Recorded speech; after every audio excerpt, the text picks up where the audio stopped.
ನೀಡಬೇಕಾಗಿ ನಮ್ಮ ಕಾಲೇಜಿನ ಪ್ರಾಂಶುಪಾಲರಲ್ಲಿ ಕೇಳಿಕೊಳ್ಳುತ್ತಿದ್ದೇನೆ.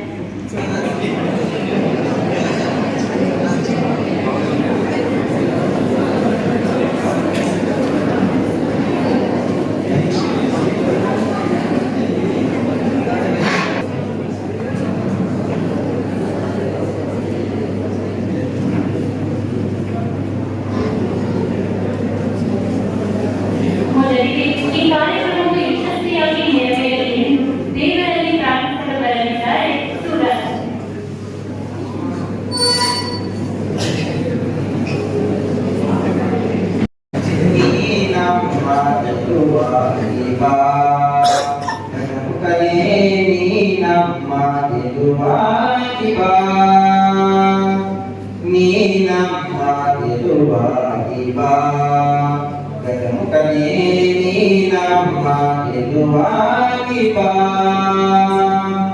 ಗುರುಕುಲಕ್ಕೆ ಬಲವಾಗಿ ಕುರಿತೋರು ಗುರುವಾಗಿ ವರನೀನು ಎಂದೆಂದು ಕರುಣಾಳು ಬಂದು ನೀ ನಮ್ಮ ಗೆಲುವ ದೀಪ ಗಜಮುಖನೇ ನೀ ನಮ್ಮ ಬಾ ನಿಧಿಯಾಗಿ ವಿಧಿಯಾಗಿ ಸುದೆ ತುಂಬೋ ಅಲವಾಗಿ ಹಿರಿಯಾದ ಸಿರಿನೋ ಈ ಬಾಳ ಸವಿತೇನು ನಿಧಿಯಾಗಿ ವಿಧಿಯಾಗಿ ಸುದೆ ತುಂಬೋ ಅಲವಾಗಿ ಹಿರಿಯಾದ ಸಿರಿನೋ ಈ ಬಾಳ ಸವಿತೇನು ದೈರಲಿ ನಮ್ಮಲ್ಲಿ ಗತಿ ನೀನೇ ಆವಿಯಲಿ ನೀ ನಮ್ಮ ಗೆಲುವ ದೀಪ ಗಜಮುಖನೇ ನೀ ನಮ್ಮ ಗೆಲುವ ದೀಪ. ಕಾಲೇಜು ಕಳಸ ಜಿಲ್ಲಾ ಉದ್ಯೋಗ ವಿನಿಮಯ ಕಚೇರಿ ಚಿಕ್ಕಮಗಳೂರು ಜಿಲ್ಲೆ ಯುವ ರೆಡ್ ಕ್ರಾಸ್ ಘಟಕ ಉದ್ಯೋಗ ಮತ್ತು ವೃತ್ತಿ ಮಾರ್ಗದರ್ಶನ ಕೋಶ ರಾಷ್ಟ್ರೀಯ ಸೇವಾ ಯೋಜನೆ ರೋಬರ್ಸ್ ಮತ್ತು ರೇಂಜರ್ಸ್ ಘಟಕ ಹಾಗೂ ಆಂತರಿಕ ಗುಣಮಟ್ಟ ಅಭಿವೃದ್ಧಿ ಕೋಶ. ಇಂದು ನಮ್ಮ ಕಾಲೇಜಿನಲ್ಲಿ ಸ್ವಾಮಿ ವಿವೇಕಾನಂದರ 162ನೇ ಜನ್ಮ ದಿನಾಚರಣೆ ಪ್ರಯುಕ್ತ ರಾಷ್ಟ್ರೀಯ ಯುವ ದಿನಾಚರಣೆ ಕಾರ್ಯಕ್ರಮವನ್ನು ಆಯೋಜಿಸಲಾಗಿದೆ. ಈ ಕಾರ್ಯಕ್ರಮದ ಅಧ್ಯಕ್ಷತೆಯನ್ನು ವಹಿಸಿಕೊಂಡಿರುವ ಶ್ರೀ ವಿನಯ್ ಕುಮಾರ್ ಶೆಟ್ಟಿ ಎಸ್, ಪ್ರಾಂಶುಪಾಲರು, ಸರ್ಕಾರಿ ಪ್ರಥಮ ದರ್ಜೆ ಕಾಲೇಜು ಕಳಸ, ಇವರಿಗೆ ಕಾರ್ಯಕ್ರಮಕ್ಕೆ ಹೃತ್ಪೂರ್ವಕವಾಗಿ ಸ್ವಾಗತವನ್ನು ಕೋರುತ್ತಿದ್ದೇನೆ.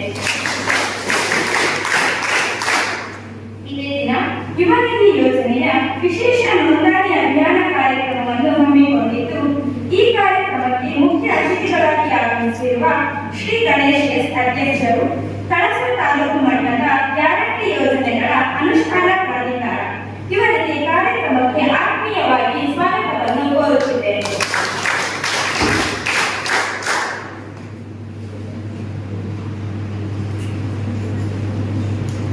ಈ ಕಾರ್ಯಕ್ರಮದ ಉದ್ಘಾಟಕರಾಗಿ ಆಗಮಿಸಿರುವ ಶ್ರೀ ರಾಜೇಂದ್ರ ಹಿಂದೂ ಮಂತ್ರಿ, ಕಾರ್ಯಾಧ್ಯಕ್ಷರು, ಕಾಲೇಜು ಅಭಿವೃದ್ಧಿ ಸಮಿತಿ, ಸರ್ಕಾರಿ ಪ್ರಥಮ ದರ್ಜೆ ಕಾಲೇಜು ಕಳಸ, ಇವರಿಗೆ ಪ್ರೀತಿಪೂರ್ವಕವಾಗಿ ಸ್ವಾಗತವನ್ನು ಕೋರುತ್ತಿದ್ದೇನೆ. ಇದೇ ಕಾರ್ಯಕ್ರಮಕ್ಕೆ ಇನ್ನೊಂದು ಮುಖ್ಯ ಅತಿಥಿಗಳಾಗಿ ಆಗಮಿಸಿರುವಂತಹ Shri Purnachandra Aras, DEO, youth employability skill centre Chikkamagaluru, ಇವರಿಗೆ ಕಾರ್ಯಕ್ರಮಕ್ಕೆ ಆತ್ಮೀಯವಾಗಿ ಸ್ವಾಗತವನ್ನು ಕೋರುತ್ತಿದ್ದೇನೆ. ಈ ಕಾರ್ಯಕ್ರಮಕ್ಕೆ ಆಗಮಿಸಿರುವಂತಹ ಕಳಸದ ಗ್ಯಾರಂಟಿ ಪ್ರಾಧಿಕಾರದ ಸರ್ವ ಸದಸ್ಯರಿಗೂ ಸಹ ಹೃತ್ಪೂರ್ವಕವಾಗಿ ಸ್ವಾಗತವನ್ನು ಕೋರುತ್ತಿದ್ದೇನೆ. ಈ ಕಾರ್ಯಕ್ರಮದಲ್ಲಿ ಉಪಸ್ಥಿತರಿರುವ ಶ್ರೀ ಸೋಮಶೇಖರ್ ಸಿಎನ್, ಸಂಚಾಲಕರು, ಯುವ ರೆಡ್ ಕ್ರಾಸ್ ಘಟಕ, ಇವರಿಗೆ ಕಾರ್ಯಕ್ರಮಕ್ಕೆ ಸ್ವಾಗತವನ್ನು ಕೋರುತ್ತಿದ್ದೇನೆ.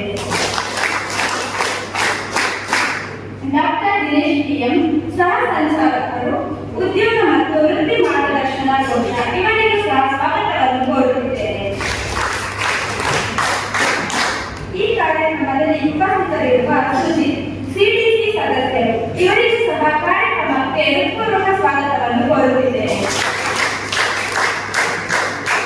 ಶ್ರೀ ವಿಶುಕುಮಾರ್ ಎನ್, ಸಂಚಾಲಕರು, ರಾಷ್ಟ್ರೀಯ ಸೇವಾ ಯೋಜನೆ ಘಟಕ, ಇವರಿಗೂ ಸಹ ಕಾರ್ಯಕ್ರಮಕ್ಕೆ ಸ್ವಾಗತವನ್ನು ಕೋರುತ್ತಿದ್ದೇನೆ.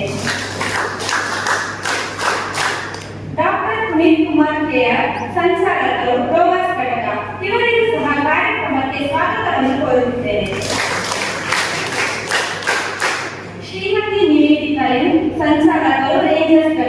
ಇವರಿಗೂ ಸಹ ಕಾರ್ಯಕ್ರಮಕ್ಕೆ ಸ್ವಾಗತವನ್ನು ಕೋರುತ್ತಿದ್ದೇನೆ.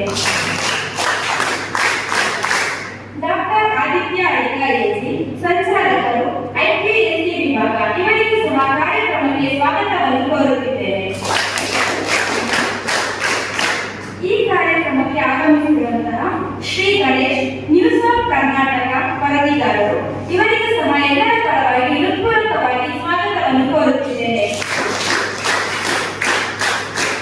ಈ ಕಾರ್ಯಕ್ರಮದಲ್ಲಿ ಉಪಸ್ಥಿತರಿರುವಂತಹ ಎಲ್ಲ ಬೋಧಕ ಮತ್ತು ಬೋಧಕೇತರ ಸಿಬ್ಬಂದಿ ವರ್ಗದವರಿಗೂ ಸಹ ಸ್ವಾಗತವನ್ನು ಕೋರುತ್ತಿದ್ದೇನೆ.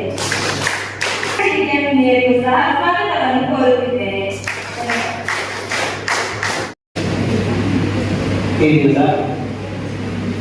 ಕಾರ್ಯಕ್ರಮದ ವೇದಿಕೆಯ ಮೇಲೆ ಉಪಸ್ಥಿತರಿರತಕ್ಕಂಥ ಗಣ್ಯರೇ, ಪ್ರಾಂಶುಪಾಲರೇ, ಬೋಧಕ ಮಿತ್ರರೇ ಹಾಗೂ ವಿದ್ಯಾರ್ಥಿ,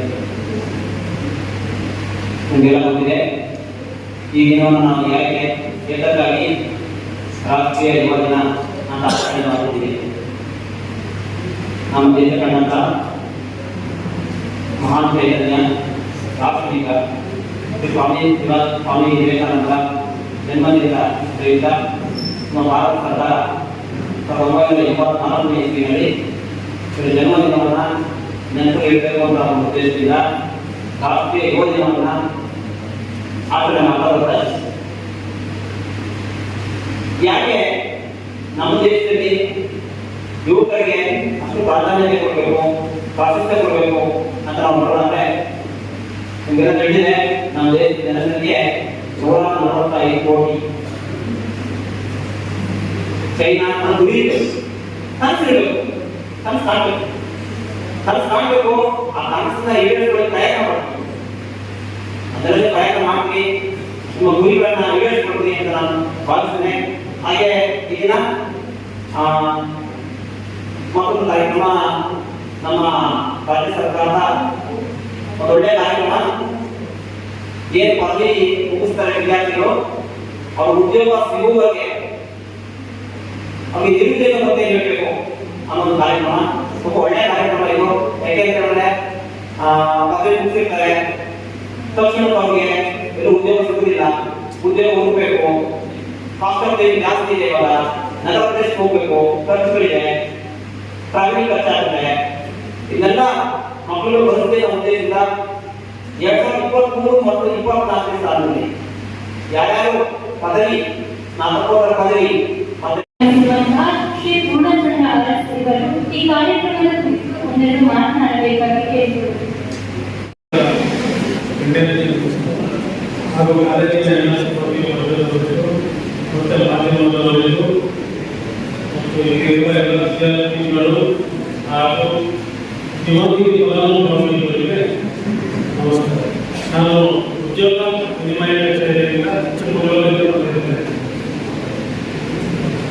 ಈ ಯುವತಿ ಯೋಜನೆ ಬಗ್ಗೆ ಯಾರು ಮೊದಲು ಯುವತಿ ಯೋಜನೆಗೆ 2020 ವಿದ್ಯಾರ್ಥಿಗಳು ಡಿಗ್ರಿ ಮತ್ತು ಡಿಪ್ಲೊಮಾ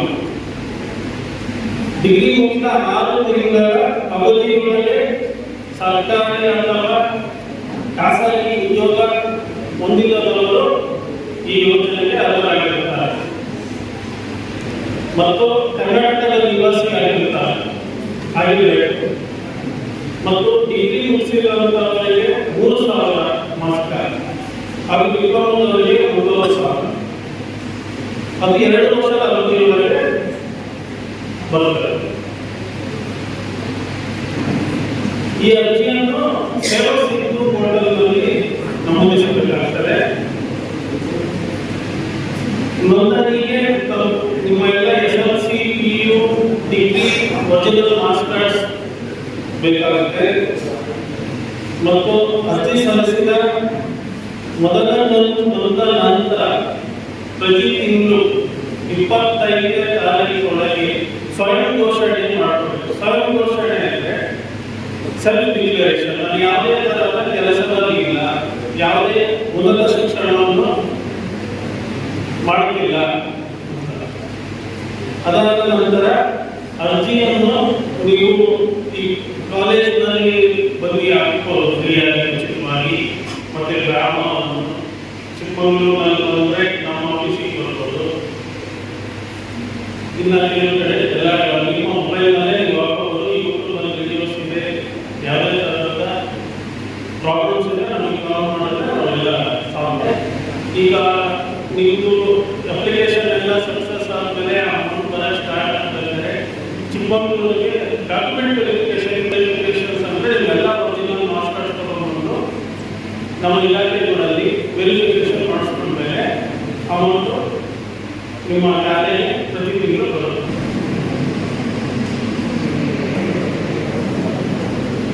ಈಗ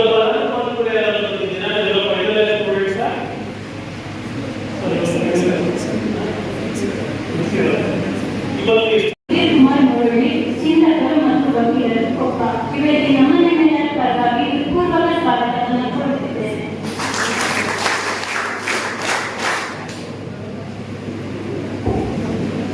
ಇದೀಗ ಈ ಕಾರ್ಯಕ್ರಮದ ಉದ್ಘಾಟನೆ ಮೂಲಕ ಉದ್ಘಾಟನೆಯನ್ನು ನೆರವೇರಿಸಿಕೊಡಬೇಕಾಗಿ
ಕಾರ್ಯಕ್ರಮವನ್ನು ಸಹ ಜಿಲ್ಲಾಧಿಕಾರಿಗಳು ನೆರವೇರಿಸಿಕೊಳ್ಳಬೇಕಾಗಿ ಕೇಳಿಕೊಳ್ಳುತ್ತಿದ್ದೇನೆ.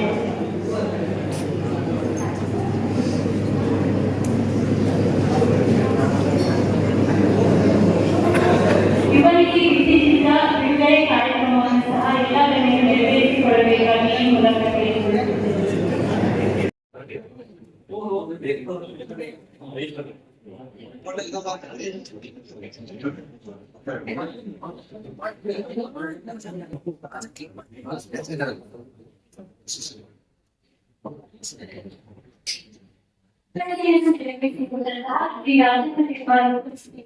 ಈ ಕಾರ್ಯಕ್ರಮವನ್ನು ಬಿಟ್ಟುಕೊಂಡರೆ ಮಾತನಾಡಬೇಕಾಗಿದೆ ಹಾಗೂ ಉದ್ಯೋಗಗಳು ವೃತ್ತಿ ಮಾರ್ಗದರ್ಶಿ ಮೂಲಕ ರಾಜಕೀಯ ಸೇವೆ ರಚಿಸಿ ಪ್ರವಾಸ ಮತ್ತು ಗುಣಮಟ್ಟ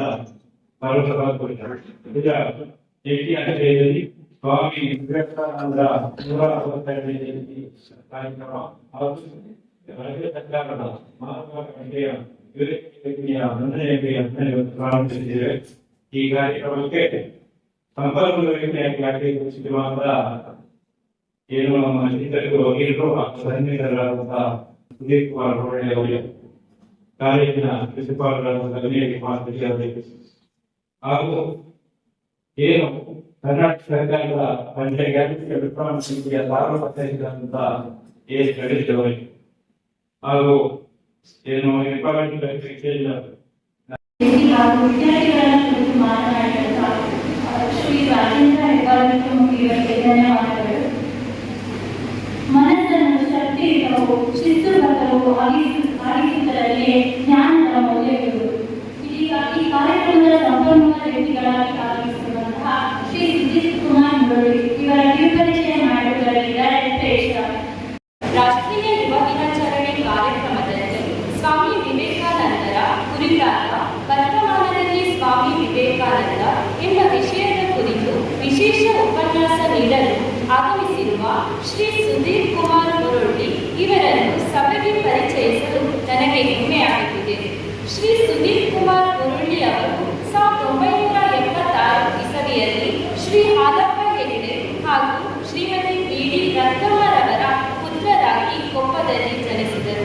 ತಮ್ಮ ಉನ್ನತ ಶಿಕ್ಷಣವನ್ನು ಉಡುಪಿಯ ವೈಕುಂಠ ಬಾಳಿಗ ಕಾಲೇಜಿನಲ್ಲಿ BA LLB ಪದವಿಯನ್ನು ಪಡೆಯುವುದರೊಂದಿಗೆ ಆರಂಭಿಸಿದ ಶ್ರೀಯುತರು ಮುಂದೆ ಮೈಸೂರಿನ ಕರ್ನಾಟಕ ರಾಜ್ಯ ಮುಕ್ತ ವಿಶ್ವವಿದ್ಯಾನಿಲಯದಲ್ಲಿ ಸಾರ್ವಜನಿಕ ಆಡಳಿತ ವಿಷಯದಲ್ಲಿ MA ಹಾಗೂ ಅದೇ ವಿಶ್ವವಿದ್ಯಾನಿಲಯದಲ್ಲಿ ಪತ್ರಿಕೋದ್ಯಮ ಹಾಗೂ ಸಮೂಹ ಮಾಧ್ಯಮ ವಿಷಯದಲ್ಲಿ MA ಹಾಗೂ ಅದೇ ವಿಷಯದಲ್ಲಿ ಡಿಪ್ಲೊಮಾ ಪದವಿಯನ್ನು ಪಡೆದಿರುತ್ತಾರೆ.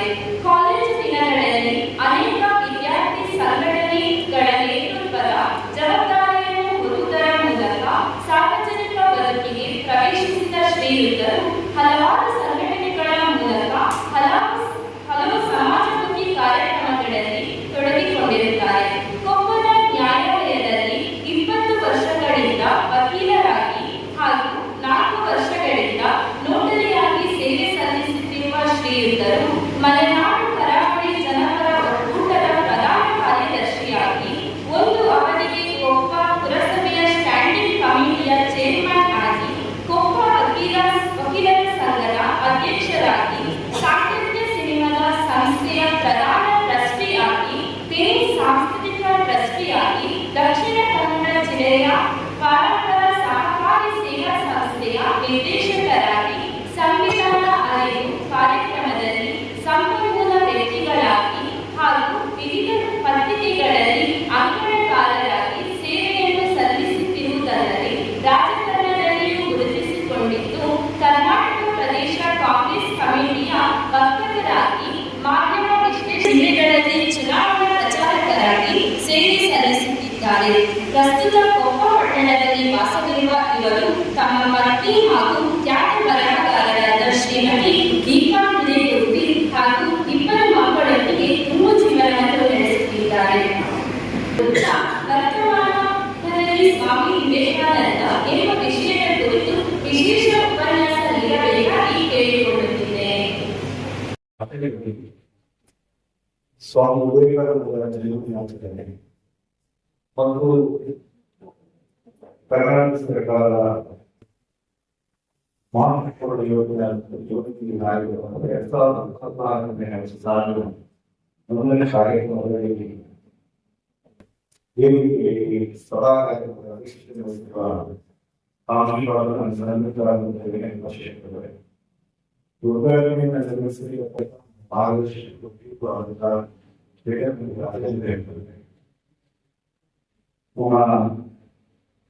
ಪುರಸಭೆಗಳ ಮುಂಭಾಗದ ಆರಸತೆ ಎಲ್ಲ ಉಪನ್ಯಾಸತೆ ಹಾಗೆ ಸಮಿತಿಯ ಸದಸ್ಯತೆ ಮತ್ತು ವಿಶೇಷವಾಗಿ ಎಲ್ಲ ವಿದ್ಯಾರ್ಥಿಗಳು ಮತ್ತು ತರಬೇತಿಗೆ ಸಮಸ್ಯೆ ಈ ಕಾಲೇಜು ಹೆಚ್ಚು ವಿದ್ಯಾರ್ಥಿಗಳನ್ನ ಅಡ್ಮಿಷನ್ ಮಾಡ್ತಾ ಇರ್ತಕ್ಕಂಥ ಕಾಲೇಜು ಮತ್ತು ಸಂಖ್ಯೆ ಗೊತ್ತಾಗಿದೆ.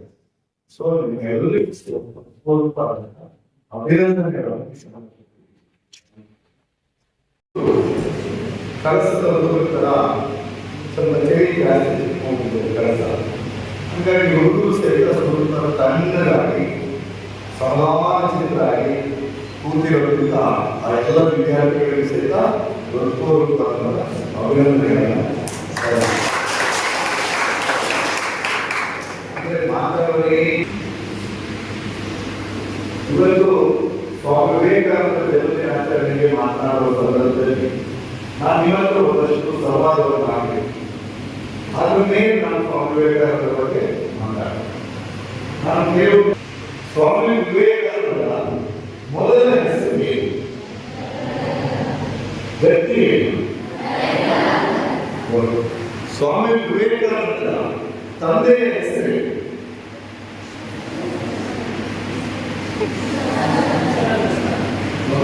ಸರಿಯಾಗಿ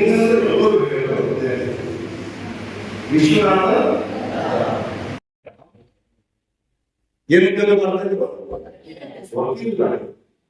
ಸ್ವಾಮಿ ವಿವೇಕಾನಂದರ ಗುರು ಯಾರು? ಶ್ರೀ ರಾಮಕೃಷ್ಣ ಪರಮಹಂಸರು. ರಾಮಕೃಷ್ಣ ಪರಮಹಂಸರ ಪೂರ್ವಾಶ್ರಮದ ಹೆಸರೇನು? ರಾಮಕೃಷ್ಣ ಪರಮಹಂಸರ ಪೂರ್ವಾಶ್ರಮದ ಹೆಸರೇನು? ಮೇಡಮ್ ಹೇಳ್ತಾರೆ ಏನು? ಗಟ್ಟಿ ಏನು?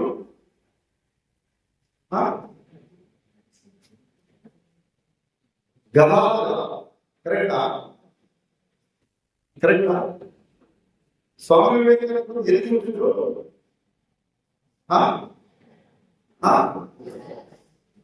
ಗಟ್ಟಿ ಹೇಳು.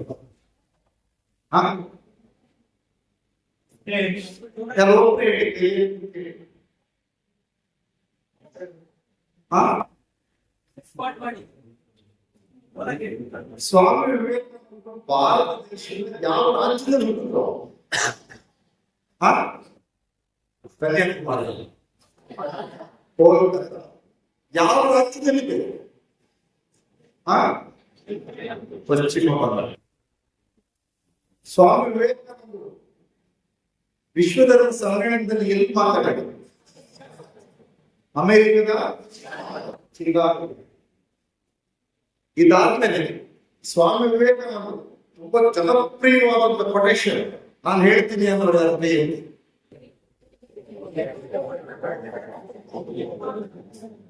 ಇದು ನನ್ನ ಪರೀಕ್ಷೆ ಮಾಡಕ್ಕೆ ಇಷ್ಟೆಲ್ಲ ಕೇಳಿ. ಸ್ವಾಮಿ ವಿವೇಕಾನಂದ ಅಂದ್ರೆ ಒಂದು ಫೋಟೋ ಹಾಕೋದು ಬಿಸಿಲಾದ್ರೆ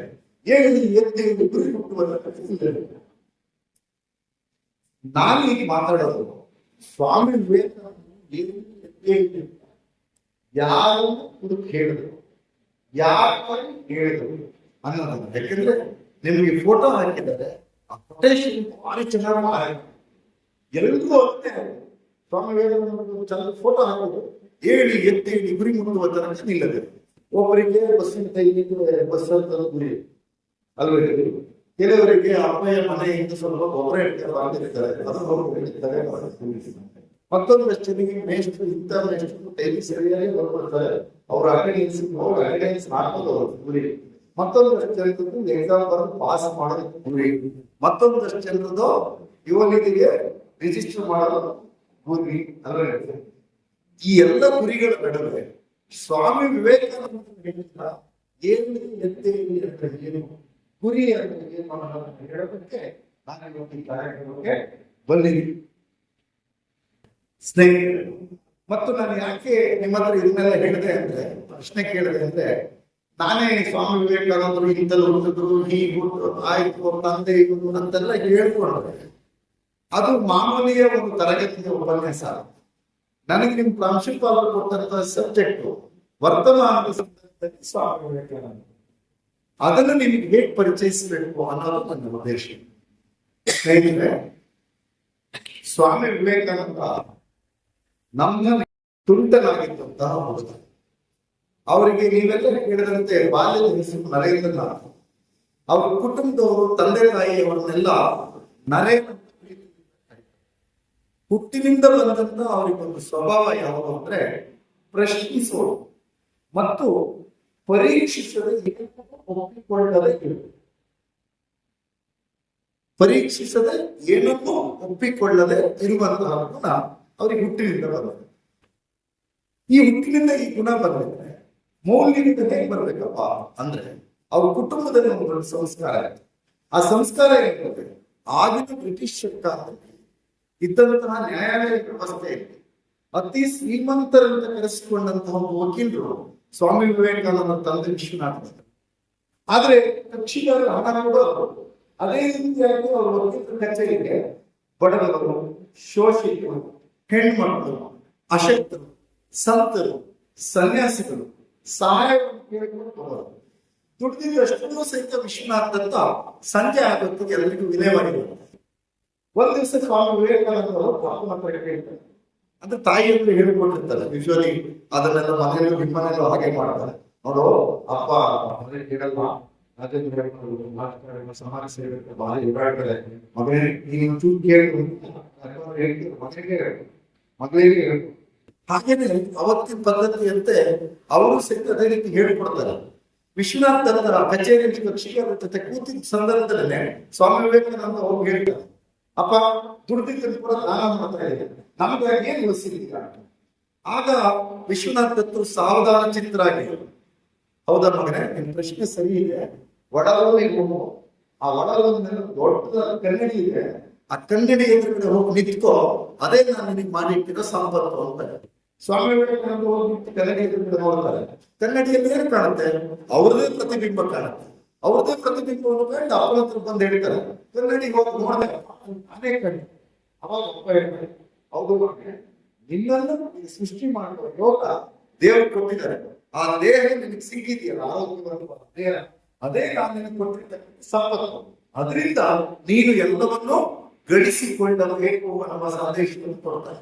ಈಗ ನಾವೆಲ್ಲ ಏನ್ ಯೋಚನೆ ಮಾಡ್ತಾ ಇದ್ದೀವಿ ಹೆಂಗೆ ಅಂತಂದ್ರೆ, ಇಂಟರ್ನಲ್ ಇಲ್ಲ, ಇಂಟರ್ನಲ್ ಇದೆ, ಇಂಟರ್ನಲ್ ಮಾರ್ಕ್ಸ್ ಇಷ್ಟು ಬೇಕು, ಇಂಟರ್ನಲ್ ಮಾರ್ಕ್ಸ್ ಎಷ್ಟು ಮಾಡಬೇಕು, ಇಂಟರ್ನಲ್ ಮಾರ್ಕ್ಸ್ ಮತ್ತೆ ಆನ್ಯುವಲ್ ಎಕ್ಸಾಮ್ ಇಷ್ಟು ತಗೋಬೇಕು, ನಾವು ಪಾಸ್ ಆಗಿ ಹೊರಗೆ ಹೋಗ್ಬೇಕು. ಆದ್ರೆ ನಮ್ಮ ವ್ಯಕ್ತಿತ್ವ ರೂಪಣೆ ಹೇಗೆ, ನೈಜ ವ್ಯಕ್ತಿತ್ವ ರೂಪಣೆಗಳು ಹೇಗಾಗಬೇಕು ಅನ್ನುವ ಯೋಚನೆ ಬಂದಾಗ ಈಗಿನ ಯುವ ಸಮುದಾಯ ಒಂದು ದಿಕ್ಕು ತಪ್ಪದಂತೆ ಇದೆ. ಅಂದ್ರೆ ಅದರ ಅರ್ಥ ಖಚಿತವಾಗಿ ಡಿಗ್ರಿ ಕಾಲೇಜಿನ ಈ ಮಕ್ಕಳು ದಿಕ್ಕು ತಪ್ಪಿದ್ರೆ ಅಂತಲ್ಲ, ಇದು ಕನ್ನಡದ ರಾಷ್ಟ್ರಕವಿ ಕುವೆಂಪುರವರು ಒಂದು ಯುವಜನ ಮೇಳದ ಕಾರ್ಯಕ್ರಮಕ್ಕೆ ಹೋಗ್ತಾರೆ ಮನೆಯಲ್ಲಿ, ಅಲ್ಲಿ ಬಹುಮಾನ ಬರಲಿಲ್ಲ ಅಂತ ಗದ್ದಲ ಎನಿಸ್ತಕ್ಕಂಥ ಗುಂಪನ್ನು ನೋಡಿ ಆಗಲೇ ಸ್ವಾಮಿ ವಿವೇಕಾನಂದರ ವಿಚಾರಧಾರೆಯಿಂದ ಪ್ರಭಾವಿತರಾಗಿದ್ದಂತ ಕುವೆಂಪುರವರು ಪದವಿಯನ್ನು ಬರೆದಿದ್ದಾರೆ. ಮುಂದೆ ಹಿಂದೆ ಗುರುವಿದ್ದ, ಮುಂದೆ ಗುರಿ ಇತ್ತು, ಸಾಗುತ್ತಿತ್ತು ರಣವೀರರನ್ನು, ಇಂದು ಹೀಗೆ ಗುರುವಿಲ್ಲ, ಮುಂದೆ ಗುರಿಯಿಲ್ಲ, ಸಾಗುತ್ತಿದೆ ರಣ ಹೇಳಿದ ಎಂದು ಅಂತ ಹೇಳಿ ಬರೀತಾರೆ. ಅದು ರಾಮಕೃಷ್ಣ ಪರಮಹಂಸ ಮತ್ತು ಸ್ವಾಮಿ ವಿವೇಕಾನಂದರ ವ್ಯಕ್ತಿತ್ವ ರೂಪಣೆಯ ವಿಚಾರಧಾರೆಯ ಆಧಾರದ ಮೇಲೆ ಅವರ ಪ್ರಭಾವಿತ ಶಿಷ್ಯರಾದಂತಹ ಕುವೆಂಪುರವರ ಪದ್ಯಗಳನ್ನು ಬರೀತಾರೆ. ಇದು ಒಂದು ಕಥೆ ಆಗುತ್ತೆ. ನಾವು ಸಹ ಯೋಚನೆ ಮಾಡಬೇಕು. ನಾವು ತುಂಬಾ ಸಲ ಅಪ್ಪ ಅಮ್ಮನಿಗೆ ಕೇಳ್ತಾ ಇದ್ದೇವೆ, ತುಂಬಾ ಸತಿ ಅಪ್ಪ ಅಮ್ಮನನ್ನ ನನ್ನನ್ನು ಸೇರಿಕೊಂಡು ನೀವು ಮಾತಾಡ್ತಾ ಇದ್ದೇವೆ, ನೋಡಪ್ಪ ನಾನು ನೋಡಿದ್ರೆ KKB ಬಸ್ ಅಂತ ಅವನು ನೋಡಿದ್ರೆ ಬೈಕ್ ಕೊಡ್ತಾರೆ, ಮೇಷ್ಟ್ರು ಬೈತಾರೆ ಅಂತ ಸ್ಕೂಟಿ ನಡ್ಕೊಂಡ್ ಬರ್ತಾರೆ. ಈ ರೀತಿಯಾದಂತಹ ಕಂಪ್ಯಾರಿಸನ್ಸ್ ಅನ್ನು ಮಾಡ್ತಿರೋ ಸಂದರ್ಭದಲ್ಲಿ ಸ್ವಾಮಿ ವಿವೇಕಾನಂದರು ನಮಗೆ ಪ್ರಸ್ತುತ ಈ ಘಟನೆ ಮುಖೇನ ಆಗ್ಬೇಕು. ಅದೇನು ಅಂದ್ರೆ, ನಮ್ಗೆ ಒಂದು ಸುಸ್ಪಷ್ಟವಾದಂತಹ ಒಂದು ಸಶಕ್ತವಾದಂತಹ ದೇಹ ಸಂಪಾದನೆಯನ್ನು ಇಟ್ಕೊಂಡು ಬುದ್ಧಿಶಕ್ತಿಯನ್ನು ಇಟ್ಕೊಂಡು ನಮ್ಮ ಸಮಾಜದೊಳಗೆ ಹುಟ್ಟಿ ಈ ಕಾಲೇಜಿಗೆ ಬರ್ತಾ ಇದ್ದೀವಲ್ಲ, ಇದೇ ನಮಗೆ ಸಿಕ್ಕಿರ್ತಕ್ಕಂಥ ಒಂದು ಸ್ವಯಂ ಬಂದಿರ್ತಕ್ಕಂಥ ಆಸ್ತಿ. ಉಳಿದದ್ದೆಲ್ಲವನ್ನು ನಾವು ಬೆಳೆಸಿಕೊಳ್ಳಬೇಕು. ಯಾಕೆ ಶಿವರಾಮ್ ಕಾರಂತರ ಉದಾಹರಣೆ, ಶಿವರಾಮ್ ಕಾರಂತರ ಹೋಗಿ ಒಬ್ಬರು ಸಂದರ್ಶನ ಮಾಡ್ತಾರೆ, ಕಾರಂತರನ್ನ ಅವರು ಬರಬೇಕು, ಅದಕ್ಕೆ ಪತ್ರ ಬರೀತಾರೆ. ಅದಕ್ಕೆ ಕಾರಂತರ ಕೇಳ್ತಾರೆ ಪತ್ರಕರ್ತರು, ಕಾರಂತರೆ ನಿಮಗೆ ಈ ಪ್ರತಿಭೆಗಳೆಲ್ಲವೂ ರಕ್ತಗತವಾಗಿ ಬಂದಿದೆಯಾ? ಹಾಗೆ ಕಾರಂತರು ಹೇಳ್ತಾರೆ, ರಕ್ತಗತವಾಗಿ ಬರಲು BP ಮತ್ತು ಶುಗರ್ ಮಾತ್ರ, ಪ್ರತಿಭೆಗಳನ್ನೆಲ್ಲ ನಾವೇ ಸಂಪಾದಿಸಿಕೊಳ್ಬೇಕು. ಅಂದ್ರೆ ಹೀಗೆ ನೀವು ಸೇರಿ ಕಾಲೇಜಿಗೆ ಬಂದಿದ್ದೀರಿ ಅಂದ್ರೆ ಅವೆಲ್ಲವನ್ನು ನೀವೇ ಬೆಳೆಸಿಕೊಳ್ಬೇಕು. ಇದು ಸ್ವಾಮಿ ವಿವೇಕಾನಂದರ ಬಾಲ್ಯದಲ್ಲಿ. ತರಗತಿ ಪಾಠ ಮಾಡ್ತಾ ಇರುವಾಗ ಮೇಷ್ಟ್ರು ಪಾಠ ಮಾಡ್ತಿರುವಾಗ ನಮ್ಮ ಗಮನ ಹೇಗೆ, ನಾನು ಹೋಗಿದ್ದ ಹೈಸ್ಕೂಲ್ ಇದೇ ತರ ಕಾಲೇಜು, ಇದೇ ತರ ದರಗಳು ಗುಡ್ಡುಗಳು, ನಮ್ಗೊಬ್ಬರು ರಾಜಶೇಖರ ಅಂತ ಭೂಗೋಳ ಪಾಠ ಮಾಡೋದು, ಅವ್ರು ಪಾಠ ಮಾಡ್ತಾ ಇದ್ರು. ನನ್ನ ಗೆಳೆಯ ಒಬ್ಬ ಟೇಬಲ್ ಮೇಲೆ ಡೆಸ್ಕ್ ಮೇಲೆ ನೋಡ್ತಾ ಇದ್ರು. ಅವರು ಪಾಠ ಮಾಡಿ ಕೇಳಿದ್ರು, ತಲೆ ಕೊಡ್ತಾ ಇದ್ರು, ಎಲ್ಲರೂ ಹೋಗೋದು. ಅವನು ಆ ಕಡೆ ನೋಡ್ತಿದ್ದು ತಿರುಗಲೇ ಇಲ್ಲ. ತಿರುಗದೆ ಇದ್ದಿದ್ದು ನೋಡಿ, ನೀನ್ ಕಣ ಎರಡನೇ ಮಿಂಚಿದ್ದು ತಲೆ ಹೋಗ್ತಾ ಇದ್ರು. ಅವನು ತಕ್ಷಣ ಎದ್ದಿತ್ತು ಹೇಳ್ದ, ಮೇಷ್ಟ್ರೆ ತಲೆ ಹೋಗಿದೆ, ಬಾಲ ಮಾತ್ರ ಉಳಿದಿದೆ. ಮೇಷ್ಟ್ರಿಗೆ ಆಶ್ಚರ್ಯ ಏನು ಅಂದ್ರೆ, ತನ್ನ ಜೈವಿಕ ಆಹಾರವಾದಂತ ಇಲಿಯನ್ನು ಹೋಗ್ಕೊಂಡು ಒಂದು ಕೆರೆ ಬೀಳದೊಳಗೆ ಇವನು ಅದನ್ನು ಗಮನಿಸದ ಪಾಠ. ಹಾಗಾಗಿ ಮೇಷ್ಟ್ರಿಗೆ ಹೇಳಿದ, ಹೌದು ಮೇಷ್ಟ್ರೆ ತಲೆ ಹೋಗಿದೆ, ಬಾಲ ಮಾತ್ರ ಉಳಿದಿದೆ. ಹಾಗೇನೆ ನಾವಿದ್ದ ಪರಿಸ್ಥಿತಿ ಒಳಗೆ ಸ್ವಾಮಿ ವಿವೇಕಾನಂದ ನಮ್ಗೆ ಹೇಗೆ ಮಾಡಲಾಗಬೇಕು, ತರಗತಿಯಲ್ಲಿ ಭಾವ ಸಮಾಧಿಯ ಬಗ್ಗೆ ಪಾಠ ಮಾಡ್ತಾರೆ. ಭಾವ ಸಮಾಧಿಯ ಬಗ್ಗೆ ಪಾಠ ಮಾಡ್ತಾರೆ. ಭಾವ ಸಮಾಧಿಯ ಬಗ್ಗೆ ಪಾಠ ಮಾಡ್ತಾ ಆ ಸಮಾಧಿ ಸ್ಥಿತಿಯನ್ನು ಹೊಂದುವುದು ಹೇಗೆ ಅಂತ ಹೇಳಿ ವರ್ಡ್ ಹೇಳ್ತಾರೆ. ಈ ರೀತಿ ಭಾವ ಸಮಾಧಿಯನ್ನು ಹೊಂದಬಹುದಾದಂತ ಹೊಂದಿರುವ ತಪಸ್ವಿಯೊಬ್ಬರು ನಿಮ್ಮೂರಲ್ಲೇ ಇದ್ದಾರೆ, ದಕ್ಷಿಣೇಶ್ವರದಲ್ಲಿದ್ದಾರೆ. ಅವರನ್ನು ರಾಮಕೃಷ್ಣ ಪರಮಹಂಸ ಅಂತ ಕರೀತಾರೆ. ನಾವು ನೀವು ಆಗಿದ್ರೆ ಯಾರು ಪ್ರಚಾರಕ್ಕೆ ವಾಟ್ಸಪ್ ಅಲ್ಲಿ ಜೋರು ಬರೋದ್ರೆ ನಾವು ಹೋಗ್ತೀವಿ. ಆದ್ರೆ ನಿಜ ಗುರುವಿನ ಶೋಧದಲ್ಲಿ ನಾವು ನೋಡಿದ್ದೀವಿ. ಅದು ಆಧ್ಯಾತ್ಮಿಕತೆಯಲ್ಲಿ, ಶಿಕ್ಷಣದಲ್ಲಿ, ರಾಜಕಾರಣದಲ್ಲಿ, ಸಾಮಾಜಿಕ ಕ್ಷೇತ್ರಕ್ಕೆ ಅಂತಹ ಪರಿಸ್ಥಿತಿಯ ಒಳಗಡೆ ಅವತ್ತು ತರಗತಿಯಲ್ಲಿ ವರ್ಣಿಸುವಂತಹ ಪ್ರತಿಯೊಂದು ಪಾಠ ಭಾವ ಸಮಾಧಿ ಸ್ಥಿತಿಯನ್ನು ಹೇಳಿದಾಗ ಅಂತಹ ಆಧ್ಯಾತ್ಮದ ಸಾಧಕ ಇದ್ದಾನೆ ಅಂತ ಗೊತ್ತಾಗ್ತದೆ. ಸ್ವಾಮಿ ವಿವೇಕಾನಂದರು ಗೆಳೆಯರನ್ನು ಕೂರಿಸ್ಕೊಂಡು ಹೇಳ್ತಾರೆ, ನಾನು ಎಷ್ಟು ವಿಶೇಷ ಪಾಠ ಮಾಡಿದಾರಲ್ಲ ನೋಡ್ತೇನೆ, 5-6 ಗೆಳೆಯರ ಜೊತೆ ಹೋಗ್ತಾರೆ. ನೀವು ಪುಷ್ಪ ಪಿಕ್ಚರ್ ನೋಡೋದಕ್ಕೆ ತರಗತಿ ಬಿಟ್ಟೆಲ್ಲ ಹೋಗ್ತಾರಲ್ಲ, ಅದೇ ತರವಾ ಹಾಗೆ ಇರಲಿ ನೋಡಿದ್ರ ಅದೇ ರೀತಿಯಾಗಿ ತಲೆಗೆ ಹಿಡಿದುಕೊಂಡ್ರೆ ಗೆಳೆಯರನ್ನು ಕರ್ಕೊಂಡು ರಾಮಕೃಷ್ಣ ಪರಮಹಂಸರ ಎದುರುಗಡೆ ಹೋಗ್ತಾರೆ ಬಾಲಕ ನರೇಂದ್ರ. ರಾಮಕೃಷ್ಣ ಪರಮಹಂಸರಿಂದ ನರೇಂದ್ರ ಗುಂಪು ಎದುರುಗೊಂಡು ಬಿಟ್ಟೆ ರಾಮಕೃಷ್ಣ ಪರಮಹಂಸರು ತಾನು ಆರಾಧಿಸುತ್ತಿದ್ದ ದೇವಿಗೆ ಎದುರುಗಡೆ ಹೋಗಿ ಖುಷಿ ಕುಣಿಲಿಕ್ಕೆ ಪ್ರಾರಂಭ. ನರೇಂದ್ರ ಆ ಮೇಷ್ಟ್ರಿಗೂ ತಲೆ ಸರಿ, ಈ ಗುರುವಿಗೂ ತಲೆ ಸರಿ. ನಾವು ಭಾವ ಸಮಾಧಿಯಲ್ಲಿ ಏನು ಅಂತ ಕೇಳೋಣ ಅಂತ ಬಂದ್ರೆ ಇವು ದೇವರ ಕುಣಿತಾ ಇದ್ದಾರಲ್ಲ, ಆ ರೀತಿ ಕೂಡಲು ಸಂತೋಷ ಹೊಂದಿದಂತಹ ರಾಮಕೃಷ್ಣ ಪರಮಹಂಸರು ಅಲ್ಲಿ ಇದ್ದಂತ ಎಲ್ಲ ವಿದ್ಯಾರ್ಥಿಗಳ ಗುಂಪಿನ ನಡುವೆ ನರೇಂದ್ರ ಒಬ್ಬರನ್ನು ತಗೊಂಡು ನಿನ್ನ ಗುರುವಿಗಾಗಿ ಎಷ್ಟು ಸಮಯ ಎಷ್ಟು ತಪಸ್ಸನ್ನು ಮಾಡ್ತಾ ನೀನು ನನಗೆ ಬಂದೆ, ನನಗೆ ದಕ್ಕಿದೆ. ಅವತ್ತು ತಪ್ಪಿಕೊಂಡು ನರೇಂದ್ರನಾಥ ರಾಮಕೃಷ್ಣ ಪರಮಹಂಸ ಕಣ್ಣೀರು. ಈಗೂ ಮೇಷ್ಟ್ರುಗಳಿಗೆ ಹುಡುಗರು ಸ್ವಲ್ಪ ಕಣ್ಣೀರು ಬರಬೇಕು, ಬೇರೆ ಬೇರೆ ಕಾರಣ. ನಾವು ಕಾಲೇಜಿಗೆ ಸ್ಪೀಕ್ ಮಾಡ್ತೀವಿ. ಇನ್ನೇ ಅದೇನು ಅಂತಂದ್ರೆ college campus in the year 1980. ಅವಾಗ ಏನು ಅಂತಂದ್ರೆ ಮೇಷ್ಟ್ರು ಎದುರುಗಡೆ ಬರೋದು, ಕಾಲಿಗೆ ನಮಸ್ಕಾರ ಆಗ್ತಿತ್ತು. ಆಮೇಲೆ college campus in the year 1985 ತೋರಿಸೋದು. ಅವಾಗ ಏನು ಅಂತಂದ್ರೆ ಮೇಷ್ಟ್ರು ಎದುರುಗಡೆ ಬರೋದು, ಮುಂದ್ಗಡೆ ಬರುವಂತ ಇವನು ಸಹಿತ ವಿದ್ಯಾರ್ಥಿ ಕೈ ಮುಗಿದು ನಮಸ್ಕಾರ ಮಾಡೋದು. ಕಾಲೇಜ್ ಇನ್ ದ ಇಯರ್ 1989 ಅನ್ನು ಮೇಷ್ಟ್ರು ಹಿಂದ್ಗಡೆ ಸ್ಟೂಡೆಂಟ್ ಅಂದ್ರೆ ಕೊಡ್ಲಿರ್ಬೇಕು, ಮೇಷ್ಟ್ರೆ ಚಂದ ನೋಡ್ಕೊಳ್ಳಿ, ಇಲ್ಲಾಂದ್ರೆ ಗೊತ್ತಲ್ಲ. ಆಮೇಲೆ ತೋರಿಸು, ನಾವು 1993 ಕಾಲೇಜ್ ಕ್ಯಾಂಪಸ್ ಇಂದ 1993 ಅವಾಗ ಮೇಷ್ಟ್ರುಗಳು ಹೆಲ್ಮೆಟ್ ಹಾಕೊಂಡು ಸ್ಟೂಡೆಂಟ್ ಬಂದ ಅಂದ್ರೆ ವಿದ್ಯಾರ್ಥಿಗಳು ಬರೋದ್ರಿಂದ ಒಬ್ಬ ಶಿಕ್ಷಕರಿಗೆ ಒಂದು ಅರ್ಹತೆಯ ಫಲ. ಅದನ್ನ ನಾನು ನಿಮಗೆ ಹೇಳ್ಬೇಕಿತ್ತು. ಕುವೆಂಪು ತನ್ನ ರಾಮಾಯಣದ ಕೃತಿಯನ್ನ ಅರ್ಪಣೆ ತನ್ನ ಗುರುವಿಗೆ ಒಂದು ಶಬ್ದ ಕಲಿಸಿದ್ದಾರೆ, ಹರಸಿಗೆ ನಿಮ್ಮ ಅರಗಿಯ ಶಿಷ್ಯ. ಅಂದ್ರೆ ಒಬ್ಬ ಗುರುವಿಗೆ ಒಬ್ಬ ಅತ್ಯುತ್ತಮ ವಿದ್ಯಾರ್ಥಿಗೆ ಸಿಕ್ಕೋದು ಆ ಶಿಕ್ಷಕ ಆ ಮ್ಯಾಚಿಂಗ್ ಮಾಡೋ ಪುಣ್ಯ ಇರ್ತದೆ. ತುಂಬಾ ಸಲ ತರಗತಿಗೆ ಬಂದಂತ ಮೇಷ್ಟ್ರುಗಳಿಗೆ ಎಲ್ಲ ವಿದ್ಯಾರ್ಥಿಗಳಿದ್ರು ಸಹಿತ ಯಾರೋ ಒಂದು 5-6 ವಿದ್ಯಾರ್ಥಿಗಳನ್ನ ಫೋಕಸ್ ಮಾಡಿ ಪಾಠ ಮಾಡ್ತಾರೆ. ಅಂದ್ರೆ ಭಕ್ತಿಯ ದುರುದ್ದೇಶ ಇರಲ್ಲ, ಆ ಮೇಷ್ಟ್ರಿಗೆ ಗೊತ್ತು ಈ ವಿದ್ಯಾರ್ಥಿಗಳು ನನ್ನ ಪಾಠವನ್ನು ಗ್ರಹಿಸ್ತಾ ಇದ್ದಾರೆ. ಕೆಲವು ಸತಿ ಮೇಷ್ಟ್ರುಗಳು ಹೇಳ್ತಾರೆ, ಪುಣ್ಯಾತ್ಮರ ನೀವೆಲ್ಲ ಸುಮ್ಮನಿರಯ್ಯ, ಒಂದು 5 ಜನಿಗಾರು ಪಾಠ ಮಾಡ್ತೀರಿ, ಅವರು ಬಿಡಯ್ಯ ಅಂತ ನಿಮ್ ಕಾಲದಲ್ಲಿ ವಿನಂತಿ ಮಾಡಿಲ್ಲ ಅಂತ ನನಗೆ ಗೊತ್ತಾಗಕ್ಕೆ ಮೇಷ್ಟ್ರುಗಳು ಖುಷಿ ಇದೆ. ಇಂತಹ ಕ್ಯಾಂಪಸ್ಗಳ ಪರಿಸ್ಥಿತಿಯ ಒಳಗಡೆ ಒಬ್ಬ ಸ್ವಾಮಿ ವಿವೇಕಾನಂದರನ್ನ ಸ್ವೀಕಾರ ಮಾಡಿದ ಅವರ ಗುರು, ಆಧ್ಯಾತ್ಮಿಕ ಗುರು ರಾಮಕೃಷ್ಣ ಪರಮಹಂಸರು ನರೇಂದ್ರನಾಥವನ್ನು ತಪ್ಪಿ ಸಂತೋಷಪಟ್ಟು ಕಣ್ಣೀರು ಬಿಡುತ್ತಾರೆ. ಅಲ್ಲಿಂದ ಅವರಿಗೆ ಒಂದು ಸನ್ಯಾಸಿ ಧರ್ಮದ ಆಕರ್ಷಣೆ ಬರುತ್ತೆ. ನಿಮಗೆ ಮುಂದಿನ ಘಟನೆಯನ್ನು ಹೇಳಬೇಕು. ಮುಂದಿನ ಘಟನೆ ಏನು ಅಂತಂದ್ರೆ, ನಾವು ಪ್ರಚಲಿತವಾದ ಮಾತನ್ನು ಕೇಳಿದ್ದೇವೆ. ಏನು ಸ್ವಾಮಿ ವಿವೇಕಾನಂದರು ಬಂದ ವಿಷಯದಲ್ಲಿ ಭಾಷಣ ಮಾಡೋದು ಕೇಳಿಬಿಟ್ರೆ ತುಂಬಾ ಸುಲಭ. ಸ್ವಾಮಿ ವಿವೇಕಾನಂದರು 1ನೇ ತಾರೀಕು 1ನೇ ಇಂಥಲ್ಲಿ ಹುಟ್ಟಿದ್ರು, ಇವರ ತಂದೆಗೆ ತಾಯಿ ಇಂಥವ್ರು, ಇವರು ಅಮೆರಿಕ ಪ್ರವಾಸಕ್ಕೆ ಹೋಗಿ ಅಮೆರಿಕದಲ್ಲಿ ಧರ್ಮ ಬೋಧನೆಯನ್ನು ಮಾಡಿ ಜಗತ್ತಲ್ಲಿ ಗೆದ್ದು. ಅದನ್ನ ಯಾರು ಗಟ್ಟಿ ಹೇಳ್ತಾರೋ ನೆನಪಿಟ್ಕೋಬೇಕಾದ ಸಂಗತಿ ಏನಂತಂದ್ರೆ ಸ್ವಾಮಿ ವಿವೇಕಾನಂದರು ಸರ್ವಧರ್ಮ ಸಮ್ಮೇಳನದಲ್ಲಿ ಭಾಗವಹಿಸಿದ್ರು ಒಂದು ಚಾರಿತ್ರಿಕ ಘಟನೆ ಯಾರು ಅಂತಂದ್ರೆ ಭಾರತಕ್ಕೆ ಯಾರಿಗೂ ಸ್ವಾತಂತ್ರ್ಯ ಬರಲಿಲ್ಲ. ಭಾರತಕ್ಕೆ ನಾವು ಭಾರತೀಯ ಪ್ರಜ್ಞೆ ನಮಗಿನ್ನೂ ಬರಲಿಲ್ಲ. ಭಾರತದಲ್ಲಿ ನಾವು ನಂಬ್ಕೊಂಡಿರ್ತಕ್ಕಂಥ ಒಂದು ಧರ್ಮ ಸಂಸ್ಕೃತಿ ಅನ್ನೋದು ವಿಶ್ವ ಧರ್ಮ ಸಂಸ್ಕೃತಿ ನಡವಳಿಕೆಗಳ ಜೊತೆ ಮುಖಾಮುಖಿ ಸತ್ಯ ನಮ್ಮ ಭಾರತೀಯರಿಗೆ ಗೊತ್ತಿಲ್ಲದೆ ಇರತಕ್ಕಂಥ ಪರಿಸ್ಥಿತಿ.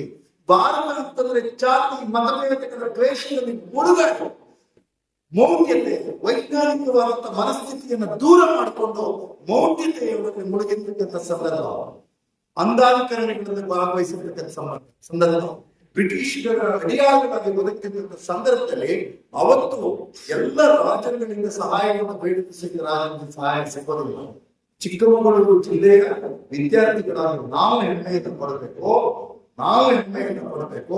ಅದೇನು ಅಂತಂದ್ರೆ ಸ್ವಾಮಿ ವಿವೇಕಾನಂದರ ವಿದೇಶ ಭಾರತದಲ್ಲಿ ಚಿಕ್ಕಮಗಳೂರು ಜಿಲ್ಲೆಯಲ್ಲಿ ಬದುಕಿ ಬಾಳಿದ ಆರ್ಸಿಂಗ್ ಪೆರುಮಾಳ್ ಎನ್ನುವ ವ್ಯಕ್ತಿ ಪ್ರಮುಖವಾದ ಪಾತ್ರವನ್ನು ವಹಿಸಿದ್ರು ಅನ್ನುವ ಸಂಗತಿಯನ್ನ ಕೇಳಿ ನೀವೆಲ್ಲ ಖುಷಿಯನ್ನು ಪಡೆದಬೇಕು.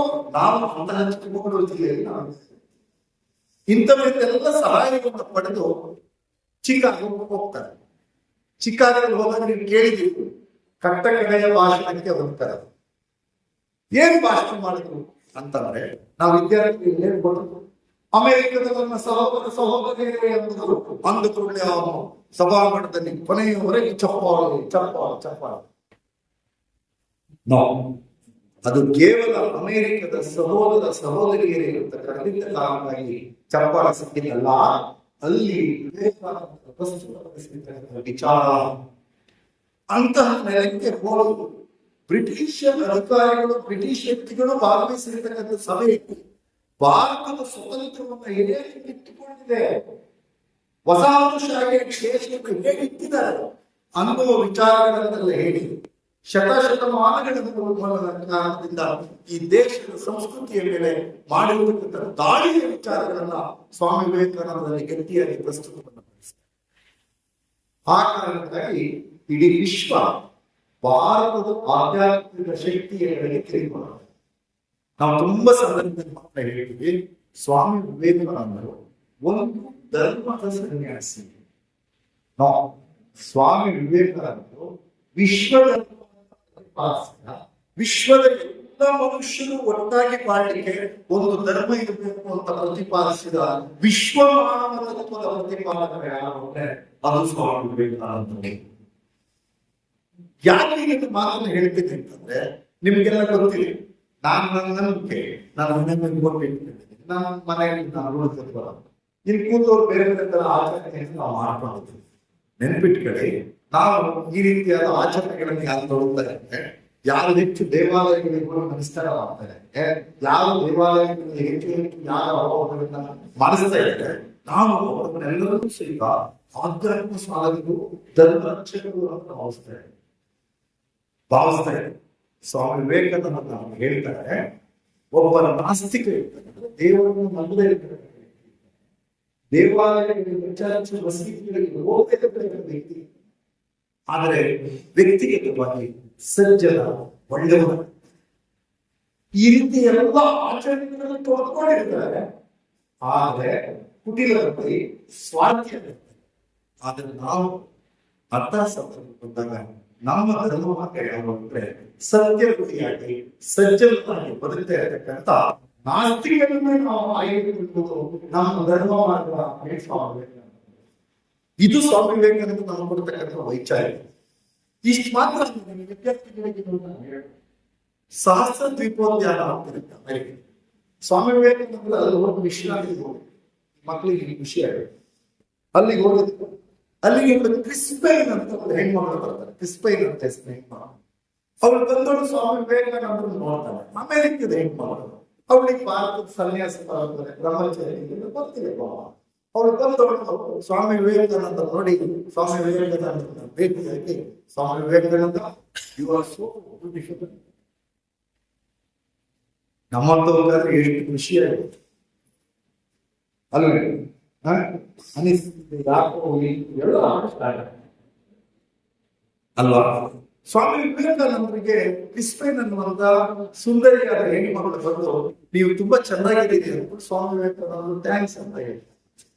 ಆಗ ಸ್ವಾಮಿ ವಿವೇಕಾನಂದ ಅವಳನ್ನು ಕೇಳ್ತಾರೆ ಅವರು, ಸ್ವಾಮೀಜಿ ನಮ್ದೊಂದು ಸಣ್ಣ ಬಯಕೆ, ಏನು ನಿಮ್ಮ ಉಪನ್ಯಾಸಗಳನ್ನೆಲ್ಲ ನಿಮ್ಮ ಭಾಷೆಯನ್ನು ನೋಡಿ, ನೀವು ಭಾರತ ಎಷ್ಟು ಸುಂದರವಾದ ಇಂಗ್ಲಿಷ್ ಮಾತನಾಡಿ, ಇಂಥ ಸಂದರ್ಭದಲ್ಲಿ ನನ್ನೊಂದು ಬೇಡಿಕೆ ಇದೆ.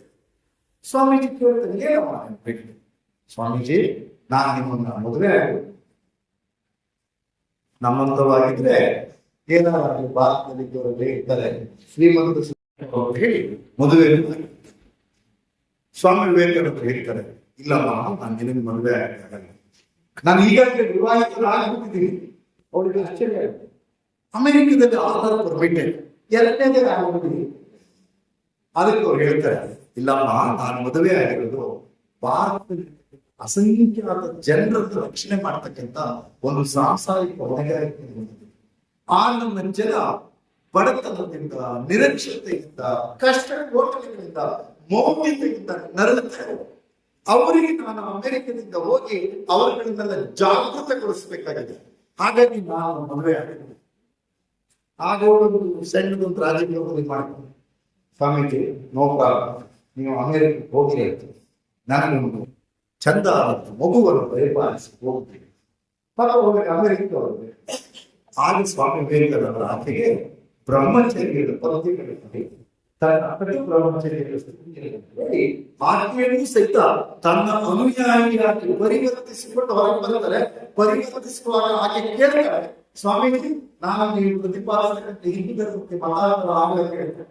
ಆಗ ಸ್ವಾಮಿ ವಿವೇಕಾನಂದರು ಹೇಳ್ತಾರೆ, ನೋ, ನೀನೊಬ್ಬಳು ಕ್ರೈಸ್ತರಾಗಿ ಹುಟ್ಟಿದ್ರೆ ಪರಿಪೂರ್ಣ ಕ್ರೈಸ್ತರಾಗಿಯೇ ಬದುಕು. ನೀನೊಬ್ಬಳು ಮುಸಲ್ಮಾನನಾಗಿ ಹುಟ್ಟಿದ್ರೆ ಪರಿಪೂರ್ಣ ಮುಸಲ್ಮಾನನಾಗಿಯೇ ಬದುಕು. ಮತಾಂತರ ಮಾಡೋದ್ರ ಉದ್ದೇಶ ಅಲ್ಲ, ಸಂದೇಶ ಕೊಟ್ಟು ಬಂದಂತ ಸ್ವಾಮಿ ವಿವೇಕಾನಂದರು ನಮ್ಗೆ ಇವತ್ತು ಮಾದರಿ. ಯಾಕೆ ಮಾದರಿ? ಕೆಲಸ ಸಿಕ್ಕಿ ಬೆಂಗಳೂರಿಗೆ ಹೋದ್ರೆ ಸಾಕು. ನಾನು ನಿನ್ನೆ ಬೆಂಗಳೂರಿನಲ್ಲಿ ಬರ್ತಾ ಇದ್ದೆ, ರೋಡ್ ಸ್ವಲ್ಪ ಕರಡಿ, ಚಿಕ್ಕಮಗಳೂರು ದಾಟಿದ್ದಂಗೆ ಎಚ್ಚರ ಬಸ್ಸಲ್ಲಿ ಇಡೀ ಶಾಪ ಏನಂತ ಏನು ಏನು ಅಂತ ನಮ್ಮವರಿಗೆ ಮಾಡೋದು. ನಾವು ಎಲ್ಲ ಕೊನೆಗಾಟ. ಈ ರೀತಿ ಕೊನೆಗಾಟಗಳು ಪ್ರಾರಂಭವಾಗುವ ಹೊತ್ತಲ್ಲಿ ತನ್ನ ಜನಗಳಿಗಾಗಿ ನಾನು ಮತ್ತೆ ವಾಪಸ್ ದೇಶಕ್ಕಾಗಿ ಬರಬೇಕು ತೋರಿಸ್ತಕ್ಕಂಥ ಕಮಿಟ್ಮೆಂಟ್ ಇದೆಯಲ್ಲ, ಅದು ಸ್ವಾಮಿ ವಿವೇಕಾನಂದ ಅನ್ನುವಂಥದ್ದನ್ನ ಮಾತಾಡೋದು. ಮತ್ತೆ ಸ್ವಾಮಿ ವಿವೇಕಾನಂದರನ್ನ ನಾವು ಅರ್ಥ ಮಾಡಬೇಕಾದಂತ ಸಂದರ್ಭದಲ್ಲಿ ನಾನು ನಿಮ್ಗೆ ವಿನಂತಿ ಮಾಡಿ ಹೇಳ್ತೀನಿ, ಸ್ವಾಮಿ ವಿವೇಕಾನಂದರು ಇದೇ ಮುಟ್ಟುವ ತನಕ ನಿಲ್ಲದೇನೆ ಅಂದ್ರಲ್ಲ, ನಿಮ್ಗೆ ಯಾರು ಭಾಷಣ ಮಾಡಿದವರು ಮುಂದಿನ ಸಾಲ ಸ್ವಾಮಿ ವಿವೇಕಾನಂದರು ಹೇಳಿದ್ದೇನೆ ಅಂತಂದ್ರೆ, ಎದ್ದೇಳಿ ಗುರಿ ಮುಟ್ಟುವ ತನಕ ನಿಲ್ಲದಿರಿ ಅಂತಂದ್ರೆ, ಆಗ ಭಾರತದ ಯುವ ಜನರಿಗೆ ಒಂದು ಕರೆ ಕೊಟ್ಟು ಅದೇನು ಅಂತಂದ್ರೆ, ಇಲ್ಲಿರ್ತಕ್ಕಂಥ ಜಾತಿ ಮತ ಧರ್ಮ ದ್ವೇಷಗಳ ವಿಷಯಗಳಿಂದ ಮೇಲೆ ಬನ್ನಿ, ಮೌಢ್ಯತೆಯಿಂದ ಹೊರಗೆ ಬನ್ನಿ, ಬಡತನವನ್ನು ಕೀಳೋದಕ್ಕೆ ಮಟ್ಟ ಹಾಕಲಿಕ್ಕೆ ಬನ್ನಿ, ಅಕ್ಷತೆಯನ್ನು ಕೊಡೋದಕ್ಕೋಸ್ಕರ ಹೇಳಿ ಅಂತೇಳಿ ಎಚ್ಚರಗೊಂಡು ನಾವಿವತ್ತು ಕೊಟೇಶನ್ ಮಾತ್ರ ಕಲಿಸಿದೀವಿ. ಕಲಿಸಿ ನಾವು ಹೇಳಿ ಅಂತೇಳಿ ಎಚ್ಚರಗೊಂಡು ನನ್ನ ನಂಬಿಕೆಗೆ ವಿರುದ್ಧವಾಗಿರ್ತಕ್ಕಂಥವರ ಅಂಗಡಿಗೋ ಮನೆಗೋ ಹತ್ರ ದುಡಿಮೆ ಜಾಗಕ್ಕೋ ಕಲ್ಲನ್ನು ಹೊಡಿಲಿಕ್ಕೆ ನಮ್ಮನ್ನ ಪ್ರೇರೇಪಣೆ ಮಾಡುವ ರೀತಿಯಲ್ಲಿ ಸ್ವಾಮಿ ವಿವೇಕಾನಂದರ ಸಾಲು ದುರುಪಯೋಗವಾಗುತ್ತಿದ್ರೆ ಮತ್ತೊಮ್ಮೆ ನಾವೆಲ್ಲ ಹೇಳ್ಬೇಕು, ಇಡೀ ವಿಶ್ವದಲ್ಲಿ ಅತಿ ಹೆಚ್ಚು ಯುವಶಕ್ತಿಯನ್ನು ಹೊಂದಿರತಕ್ಕಂಥ ದೇಶ ಇದೆ ಅದು ಭಾರತ ದೇಶ. ನಾವು ಎಲೆಗುಟ್ಟಿ ಮತ್ತು ನಾವು ಗುರಿ ಮುಟ್ಟುವ ತನಕ ನಿಲ್ಲುವುದಿಲ್ಲ ಆದ್ರೆ ಈಗಲೂ ಸಹಿತ ನನ್ನೂರು ಬಡತನದಿಂದ ಬರುತ್ತಾ ಇದೆ, ಈಗಲೂ ಸಹಿತ ನನ್ನೂರು ಅನಕ್ಷತೆಯಿಂದ ಬರುತ್ತಾ ಇದೆ, ಈಗಲೂ ಸಹಿತ ನನ್ನೂರಿನಲ್ಲಿ ಜನ ಶೋಷಣೆಯಿಂದ ಬರುತ್ತಾ ಇದ್ದಾರೆ, ಈಗಲೂ ಸಹಿತ ನನ್ನೂರಿನ ರೈತರು ಕಾರ್ಮಿಕರು ಸಹಿತ ಕಷ್ಟದಿಂದ ಇದ್ದಾರೆ. ಅವರುಗಳಿಗೆ ಸಹ ಸ್ಪಂದನವನ್ನು ಕೊಡಲಿಕ್ಕೆ ಅವರ ಧ್ವನಿಯ ಗುರಿ ಮುಟ್ಟುವ ತನಕ ನಿಲ್ಲೋದಿಲ್ಲ ಅನ್ನುವ ಸಂದೇಶವನ್ನ ಕೊಡೋದಕ್ಕೋಸ್ಕರ ಸ್ವಾಮಿ ವಿವೇಕಾನಂದರನ್ನ ನಾವು ಅರ್ಥ ಮಾಡ್ತೀವಿ. ಅಷ್ಟಾದ್ಮೇಲೆ ಸ್ವಾಮಿ ವಿವೇಕಾನಂದರ ಬಗ್ಗೆ ರಾಮಕೃಷ್ಣ ಪರಮಹಂಸರ ಬಗ್ಗೆ ಕನ್ನಡದ ಸಂತ ಕವಿ ಕುವೆಂಪು ಗೀತೆಯನ್ನು ಬಂದಿದೆ. ಅದು ಈ ಇಂಥ ಕಾರ್ಯಕ್ರಮಗಳನ್ನು ಹೇಳಬೇಕು, ಹಾಡನ್ನು ಹೇಳುವುದಿಲ್ಲ, ಆಹ್ವಾನ. ಆ ಆಹ್ವಾನ ಗೀತೆಯಲ್ಲಿ ಸ್ವಾಮಿ ವಿವೇಕಾನಂದ ಮತ್ತು ರಾಮಕೃಷ್ಣ ಪರಮಹಂಸರ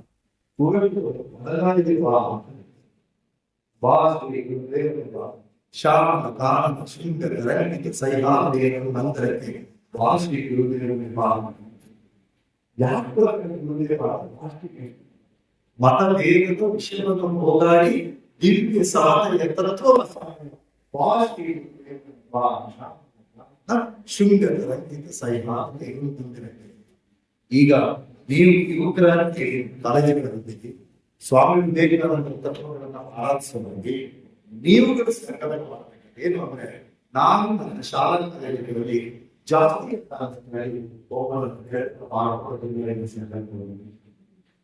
ಧರ್ಮದ ಕಾರಣಕ್ಕಾಗಿ ಯಾರೋ ಒಬ್ಬರನ್ನು ನಾನು ದ್ವೇಷ ಮಾಡೋದಿಲ್ಲ ಎಂಬ ಸಂಕಲ್ಪವನ್ನು ಸ್ವಾಮಿ ವಿವೇಕಾನಂದರು ಪ್ರತಿಪಾದಿಸಿದ್ದು. ಭಾರತದ ಸಂಸ್ಕೃತಿಯಲ್ಲಿ ಸಂಸ್ಕೃತಿಯಲ್ಲಿ ಯಾವ ಅಂದ್ರೆ, ಇಲ್ಲಿ ಇಷ್ಟೊಂದು ಜನ ನನ್ನ ಸಹೋದರಿ ವಿದ್ಯಾರ್ಥಿ ನಿಮ್ಮೆಲ್ಲರ ಹಣೆ ಹೊಟ್ಟನ್ನು ಅಂತರದಿಂದ ಬಂದು ಗಮನಿಸಿದಾಗ ಒಬ್ಬರು ಮಾತಾಡಬೇಕು. ಒಬ್ಬರು 3 ಚುಣಿಕೆ ಇಟ್ಟಿದ್ದಾರೆ, ಮತ್ತೊಬ್ಬರು ಸ್ಟಿಕ್ಕರ್ ಇಟ್ಕೊಂಡಿದ್ದಾರೆ, ಮತ್ತೊಬ್ಬರು ಪೇಂಟ್ ಕೊಂಡಿದ್ದಾರೆ, ಮತ್ತೊಬ್ಬರು ಏನು ಗೋಪಿ ಚಂದನ ಇಟ್ಕೊಂಡಿದ್ದಾರೆ. ಈ ರೀತಿಯಾಗಿ ತರಹೇವಾರಿಯಾದಂತಹ ವೇಷಭೂಷಣಗಳಿಗೆ ಬರುವುದಕ್ಕೆ ಒಂದು ಉದಾಹರಣೆಯಾಗಿ ನನಗೆ ಕೊಟ್ಟೆ.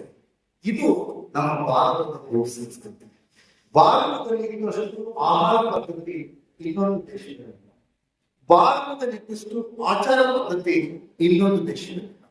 ಭಾರತದಲ್ಲಿ ಇನ್ನಷ್ಟು ಭಾಷೆಗಳು ಇನ್ನೊಂದು ದೇಶದಲ್ಲಿಲ್ಲ. ಭಾರತದಲ್ಲಿ ಚೀನಾಕ್ಕೆ ಹೋಗಿ ಚೀನಾದವರು ನೋಡಿದ್ರೆ ಚೀನಾದ ರಾಷ್ಟ್ರಪತಿಯಿಂದ ಹಿಡಿದು ಚೀನಾದ ಸೋಲ್ಜರ್ಗಳು ಒಂದೇ ತರ ಕಾಣ್ತಾರೆ. ಅವ್ರು ಒಂದೇ ಗೊತ್ತಾಗ್ತದೆ. ಕರೆಕ್ಟ್ ಅಲ್ವಾ? ಕರೆಕ್ಟ್ ಅಂತ ನಾವು ಚೀನಾದವ್ರನ್ನು ದ್ವೇಷ ಮಾಡ್ತಾ ಇದ್ದೀವಿ.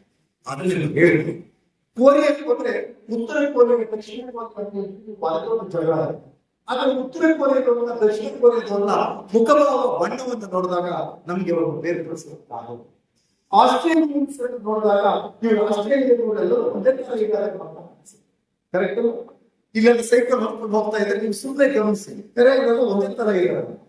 ಆದ್ರೆ ಭಾರತದ ಮಟ್ಟಿಗೆ ಹೋದ್ರೆ ನಾವು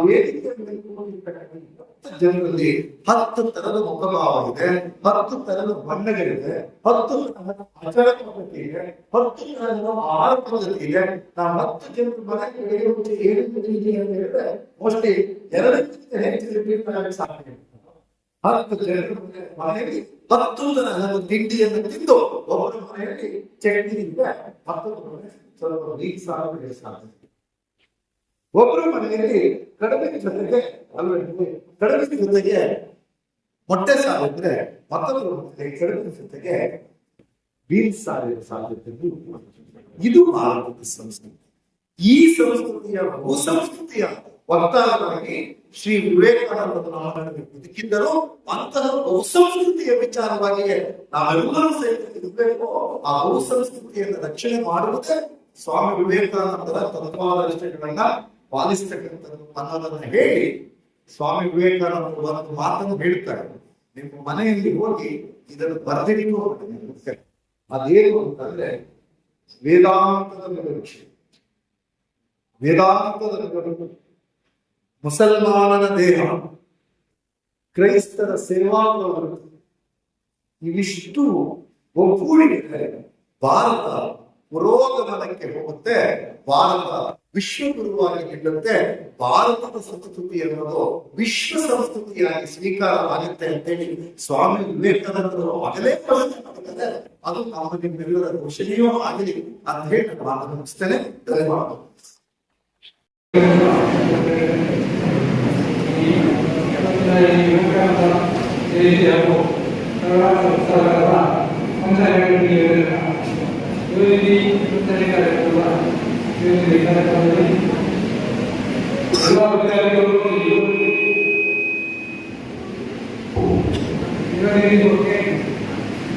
ಸಮಾಜವಾಗಿ ಹೇಳಲು ಈ ಯುವಜನರನ್ನು ಉನ್ನತ ಮಾಡಬೇಕು. ಹಾಗೆ ಇದರ ಉಪಯೋಗ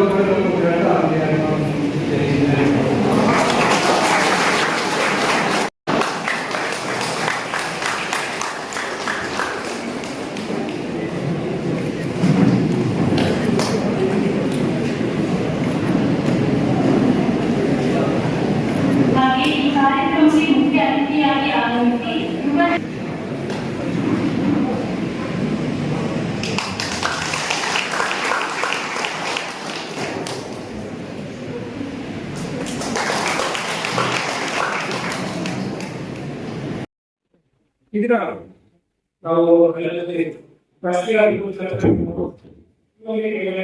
ವಿಶೇಷ ಈ ಹಾಗೂ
ಕೊನೆಯದಾಗಿ ವಂದನಾರ್ಪಣೆ ಮಾಡಲಿದ್ದಾರೆ ಸರ್ಕಾರಿ ಪ್ರಥಮ ದರ್ಜೆ ಕಾಲೇಜು ಕಳಸ, ಜಿಲ್ಲಾ ಉದ್ಯೋಗ ವಿನಿಮಯ ಕಚೇರಿ, ಚಿಕ್ಕಮಗಳೂರು ಜಿಲ್ಲೆ ಯುವ ರೆಡ್ ಕ್ರಾಸ್ ಘಟಕ, ಉದ್ಯೋಗ ಮತ್ತು ವೃತ್ತಿ ಮಾರ್ಗದರ್ಶನ ಕೋಶ, ರಾಷ್ಟ್ರೀಯ ಸೇವಾ ಯೋಜನೆ, ರೋವರ್ಸ್ ಮತ್ತು ರೇಂಜರ್ಸ್ ಘಟಕ ಹಾಗೂ ಆಂತರಿಕ ಗುಣಮಟ್ಟ ಭರವಸಾ ಕೋಶ. ಇಂದು ನಮ್ಮ ಕಾಲೇಜಿನಲ್ಲಿ ಸ್ವಾಮಿ ವಿವೇಕಾನಂದರ 162ನೇ ಜನ್ಮ ದಿನಾಚರಣೆಯ ಪ್ರಯುಕ್ತ ರಾಷ್ಟ್ರೀಯ ಯುವ ದಿನಾಚರಣೆ ಕಾರ್ಯಕ್ರಮವನ್ನು ಆಯೋಜಿಸಿದ್ದು, ಈ ಕಾರ್ಯಕ್ರಮವು ಯಶಸ್ವಿಯಾಗಿರುತ್ತದೆ. ಈ ಕಾರ್ಯಕ್ರಮದ ಅಧ್ಯಕ್ಷತೆಯನ್ನು ವಹಿಸಿದ ಶ್ರೀ ವಿನಯ್ ಕುಮಾರ್ ಶೆಟ್ಟಿ ಎಸ್, ಪ್ರಾಂಶುಪಾಲರು, ಸರ್ಕಾರಿ ಪ್ರಥಮ ದರ್ಜೆ ಕಾಲೇಜು ಕಳಸ, ಇವರಿಗೆ ಹೃತ್ಪೂರ್ವಕ ವಂದನೆಯನ್ನು ಬಯಸುತ್ತಿದ್ದೇನೆ. ಈ ಕಾರ್ಯಕ್ರಮಕ್ಕೆ ಸಂಪನ್ಮೂಲ ವ್ಯಕ್ತಿಗಳಾಗಿ ಆಗಮಿಸಿರುವಂತಹ ಶ್ರೀ ಸುಧೀರ್ ಕುಮಾರ್ ಮುರಳಿ, ಚಿಂತಕರು ಮತ್ತು ವಕೀಲರು ಒಬ್ಬ, ಇವರಿಗೆ ಕಾಲೇಜಿನ ಪರವಾಗಿ ತುಂಬ ಹೃದಯದ ಧನ್ಯವಾದವನ್ನು ಕೋರುತ್ತಿದ್ದೇನೆ. ಇದೇ ದಿನ ಯುವ ನಿಧಿ ಯೋಜನೆಯ ವಿಶೇಷ ನೋಂದಣಿ ಅಭಿಯಾನ ಕಾರ್ಯಕ್ರಮವನ್ನು ಹಮ್ಮಿಕೊಂಡಿದ್ದು, ಈ ಕಾರ್ಯಕ್ರಮವು ಸಹ ಯಶಸ್ವಿಯಾಗಿ ನೆರವೇರಿರುತ್ತದೆ. ಈ ಮಾರ್ಗದರ್ಶನ ಕೋಶ ಇವರಿಗೆ ಹೃದಯ ಸ್ಪರ್ಶಿ ಧನ್ಯವಾದವನ್ನು ಕೋರುತ್ತಿದ್ದೇನೆ. ಶ್ರೀ ವಿಶ್ವಕುಮಾರ್ ಎನ್, ಸಂಚಾಲಕರು, ರಾಷ್ಟ್ರೀಯ ಸೇವಾ ಯೋಜನೆ ಘಟಕ, ಇವರಿಗೂ ಆತ್ಮೀಯ ವಂದನೆಯನ್ನು ಕೋರುತ್ತಿದ್ದೇನೆ. ಡಾಕ್ಟರ್ ಪುನೀತ್ ಕುಮಾರ್ ಕೆಆರ್, ಸಂಚಾಲಕರು, ರೋವರ್ಸ್ ಘಟಕ, ಇವರಿಗೂ ತುಂಬ ಹೃದಯದ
ವಿಡಿಯೋ ನೋಡಿದ್ದಕ್ಕೆ ಧನ್ಯವಾದಗಳು. ಮುಂದಿನ ವಿಡಿಯೋದಲ್ಲಿ ಸಿಗೋಣ. ಕ್ಷಣ ಕ್ಷಣದ ಸುದ್ದಿಗಾಗಿ ವೀಕ್ಷಿಸಿ ನ್ಯೂಸ್ ಕರ್ನಾಟಕ, ಸದಾ ನಿಮ್ಮ ಜೊತೆ.